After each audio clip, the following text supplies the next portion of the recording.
Hello friends, welcome back to our channel Dubaichutties.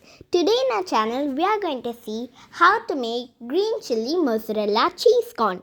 On the gas in medium flame, add 3 teaspoons of butter, boiled corn, add pepper powder, add chili powder, add some green chilies and coriander. Now mix it in a proper manner. It's time to add mozzarella cheese. Add mozzarella cheese how much ever you need. Now mix it again.